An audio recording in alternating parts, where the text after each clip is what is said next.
Beredarnya video dugaan hinaan kepada Kalimantan yang diusulkan menjadi ibu kota baru Indonesia sontak membuat banyak warga merasa geram. Kini Gerakan Mahasiswa Nasional Indonesia atau GMNI Kalimantan Selatan melaporkan Edi Mulyadi selaku pelaku dugaan penghinaan terhadap Kalimantan ke Polda Kalsel pada hari ini Senin 24 Januari 2022. Untuk mengetahui lebih jelasnya kita telah tersambung dengan Ahmad Maudodi, wartawan Banjarmasin Post untuk melaporkannya. Selamat malam Ahmad. Malam, Rena. Ya, bisa dijelaskan apa yang dilaporkan GMNI Kalsel ke Polda Kalsel pada hari ini? Baik, Rena dan Tribuners, GMNI Kalsel ini dalam laporannya menilai Edi Mulyadi patut diduga melakukan tindak pidana ujaran kebencian dalam video yang sudah viral di media sosial. Mereka menilai pernyataan Edi Mulyadi tersebut berisiko menyebabkan gejolak di masyarakat, khususnya masyarakat Kalimantan. Ini menjadi dasar laporan polisi yang dilayangkan oleh GMNI Kalsel tadi pagi, begitu Rena. Ya, lalu pasal apa yang dituduhkan GMNI Kalsel terhadap Edi Mulyadi dalam laporan polisi tersebut? Baik, dalam laporannya tadi pagi ke Polda Kalsel, mereka menilai Edi Mulyadi diduga telah melanggar sejumlah pasal, diantaranya pasal 28 ayat 2 dan pasal 48A ayat 2 Undang-Undang nomor 19 tahun 2016 tentang perubahan atas Undang-Undang nomor 11 tahun 2008 tentang informasi dan transaksi elektronik. Selain itu, GMNI Kalsel juga mencantumkan pasal 14 ayat 1 dan ayat 2 Undang-Undang nomor 1 tahun 1946 tentang peraturan hukum pidana. Begitu, Rena.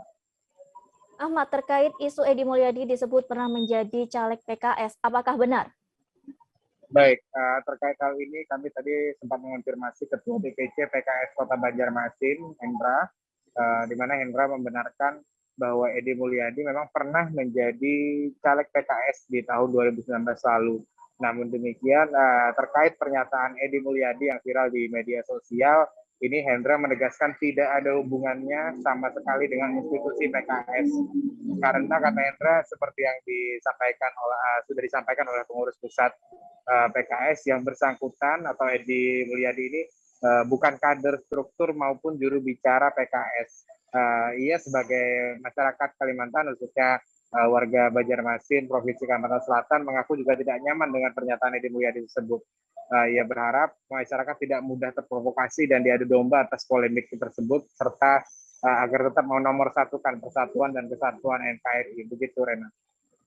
Ya, terima kasih Ahmad atas laporannya dan berikut penjelasan dari Ketua DPD GMNI Kalsel M. Lutfi. Kedatangan ke Krimum Polda Kalsel.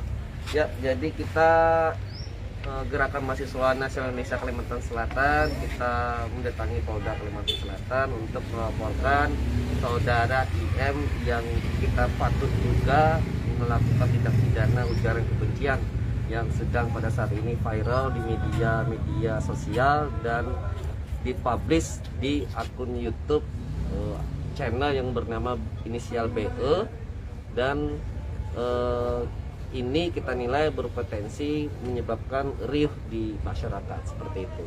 Jadi tujuan kita pada saat ini pertama kita melaporkan saudara IM dan juga pihak-pihak terkait.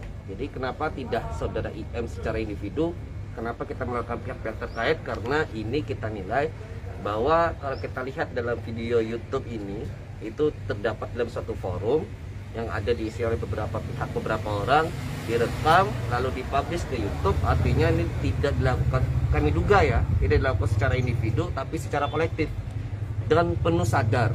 Ini yang kita nilai, kita duga. Jadi kita ingin pihak berwajib, kepolisian, untuk bisa mendalami tindakan tersebut agar tidak hanya saudara IM sendiri yang bisa kita diproses secara hukum.